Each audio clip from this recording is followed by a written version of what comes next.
Today I'm talking with Eric Robert, and we are talking about the upcoming Fine and Dandy Charity Beer Festival. I had to look that one up because that's a mouthful. And we're also talking about his new brewery that's coming up and Brew Talk, Eric's own podcast.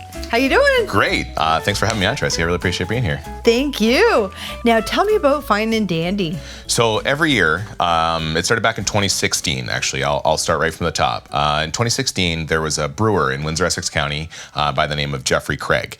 Unfortunately, Jeffrey was diagnosed with cancer, and he spent that time after his diagnosis deciding what he wanted to do. He tried to quit the industry, and all of the guys banded together, and they said, "You're not going anywhere. Let's work together." So Jeffrey, he created a beer that actually had dandelion in it, which is great for cancer. It has cancer healing properties. So Jeffrey created this beer. He actually tried to do it with daffodil at first, and then learned that daffodil is actually not good for humans. So because Cancer Awareness Daffodil Month, right? So, but that's why he ended up with the dandelion, because dandelion does have cancer assisting properties. I don't want to say curing properties, but it's good for you. It helps. So he started the Fine and Dandy. He created a beer with the guys over at Craft Heads. He was a brewer at Walkerville at the time. He had quit his job at Walkerville, and so but the guys at Craft Heads, Brian and them, teamed up with Jeffrey, and they created the original Fine and Dandy, which was a saison style beer created with dandelion. And Walkerville teamed up with them, and they sold out. I think they raised like $14,000 that year. I could be wrong on the numbers. But they did very well. Now, what is a saison? A saison is a farmhouse, like a Belgian farmhouse style beer. You're going to get a lot of like banana notes out of it, a lot of clove. And with that dandelion, it really just kind of creates a fun flavor. The dandelion itself actually gives like an earthiness. So it's not a very common flavored beer. Now, the recipe that I make is actually Jeffrey's original recipe. So I recreate the saison, which is available at Jake's Windsor Brew currently. And then it will be available at Erie Street Brewery, which we'll get to. But the saison itself is the style that I do. But all of the other breweries that are involved now, everyone's doing new style beers. It's not just the saison. We've got guys doing a basic pilsner where they add dandelion. The Rose City brewery guys, they're joining in. They joined in last year.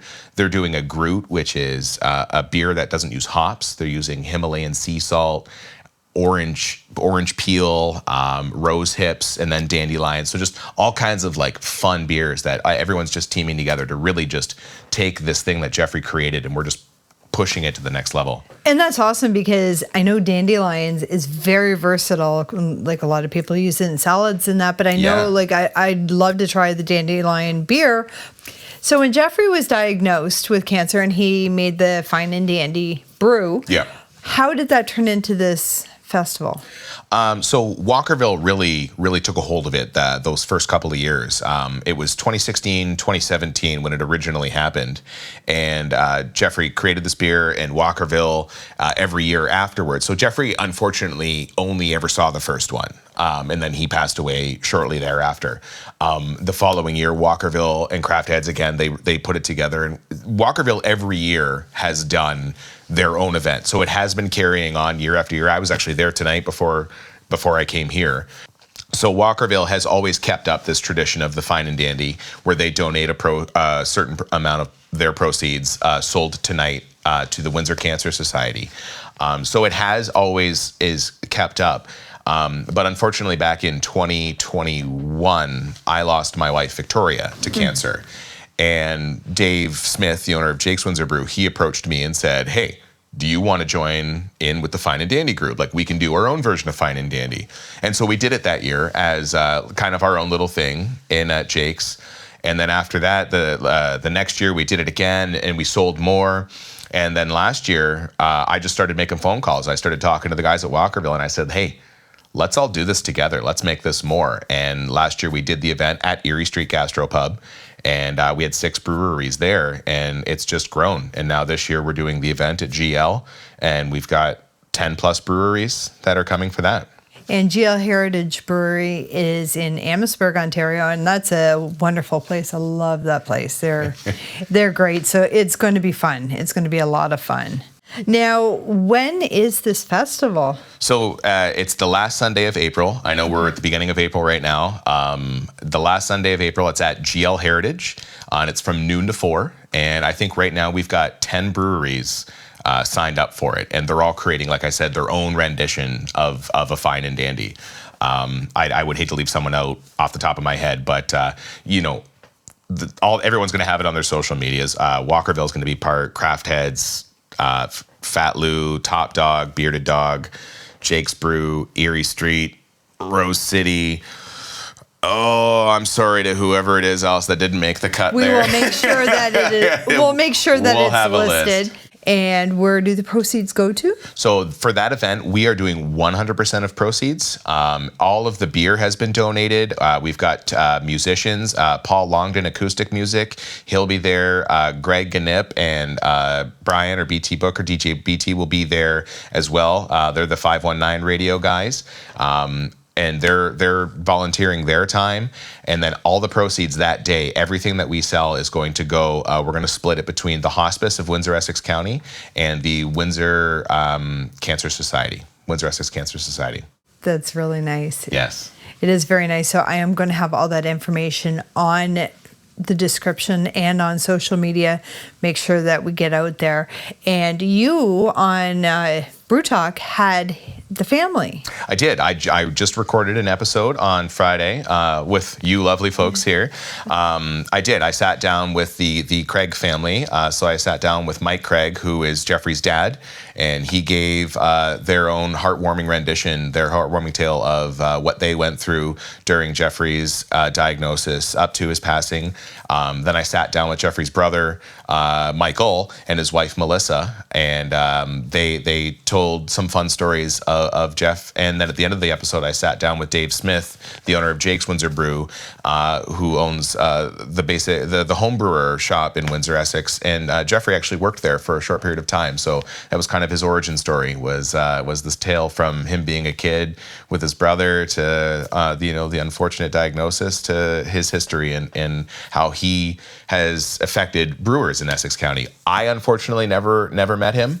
I got into the industry a little bit after he did, but I'm honored that the family has given me that freedom to kind of continue this tradition alongside Walkerville's tradition. Now, does the Craig family help out with the Fine and Dandy Festival? Every year, absolutely. They are a huge part of it. I was spent earlier this evening, I was at Walkerville Brewery, and they were there, and I spoke with them for a little while again, and they're going to be at our festival on the Sunday, and they've offered, do you need us to sell tickets? Do you need us to do anything? What can we do? So they have 100% every year been a part of the Fine and Dandy tradition, and they will continue to do so. It's grown beyond anything any of us could have imagined. Wow. Well, it's nice to have everybody come together. I really like the brewery community that we have in Windsor. Mm-hmm. They all come together when needed, whether it's for the Fine and Dandy Festival, Masters of the Brewniverse. It's always a nice little camaraderie between them. Absolutely. Oh, the Windsor Essex County brewing community is fantastic. We're all friends.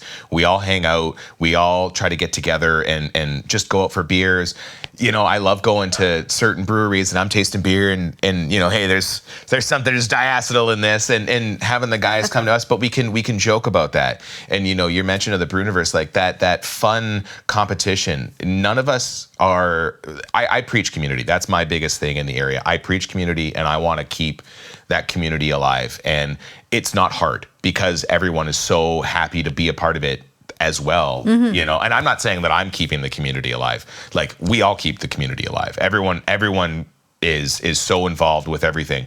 Whether it be the guys from Craft Heads saying, hey, do you need a keg or whatever, an empty keg? You need some kegs, here's some kegs. Or, oh, I'm short on hops. You can call any of the guys, and it's happened before. And I say guys, there's girls out there too. We've got, Ellie. Ellie, exactly. We've got a very mixed bag of brewers out there. I've had the women on. Lovely. I need to have some of the men brewers on and have a little round table with them as well. We would love sitting around, and I'm sorry I didn't bring beer. That's okay. I should have sat down with a beer here for you. So we'll just have to do another episode with some a tastings episode.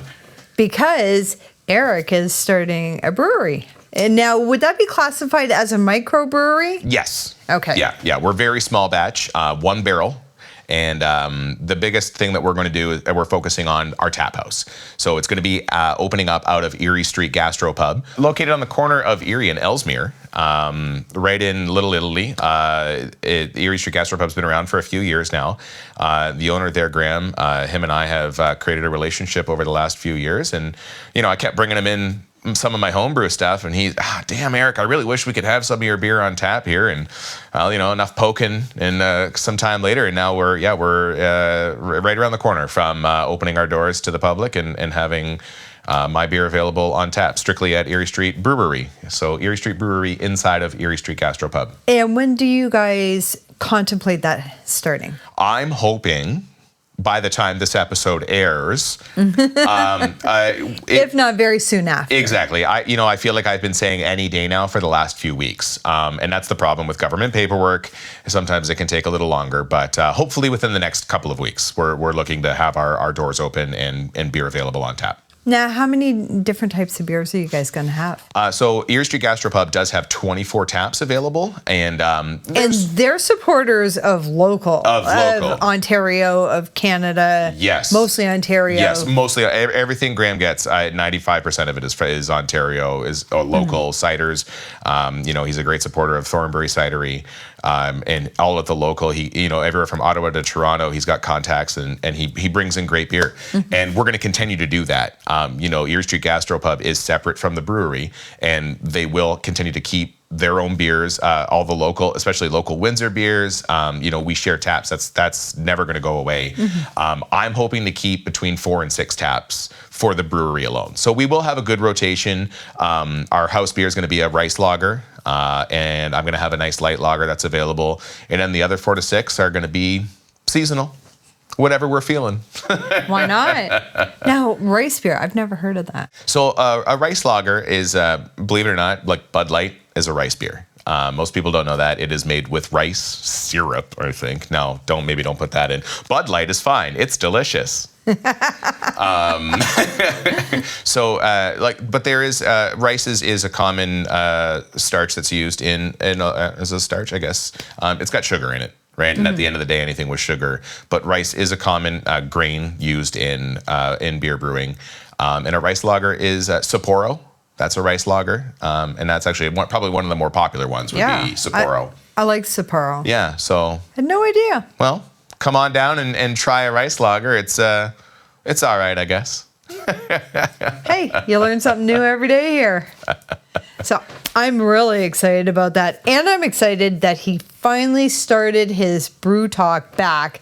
You've had that podcast before, and it just kind of fell by. You were busy. That's it. You know what? I started it as a passion project, and that's what it was. I interviewed, I think I went through about 10 of the local brewers, and we chatted about beer. They told me their story, and then I got busy, between brewing and working the wine harvests at Colio, because Allison doesn't let me go anywhere during that time of year.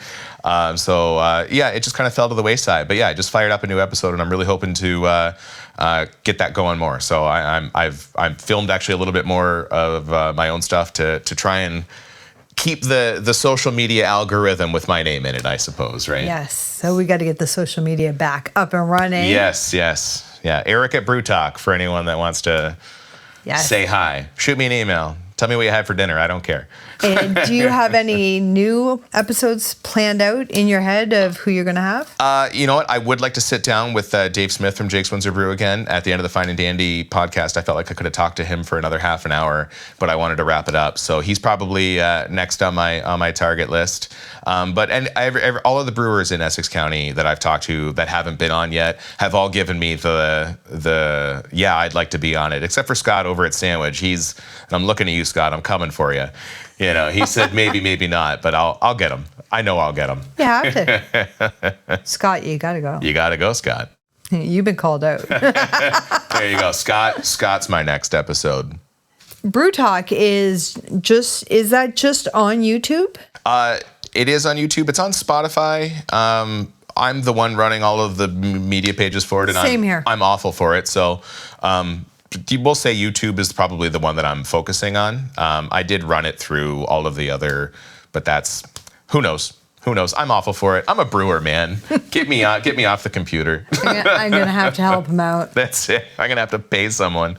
So, are you going to be recording your episodes out of Erie Street? Yeah, actually, they've got a wonderful setup at the Gastropub, and I think my goal after filming my last episode, which was there, and big thanks to Graham for sharing that space at Erie Street.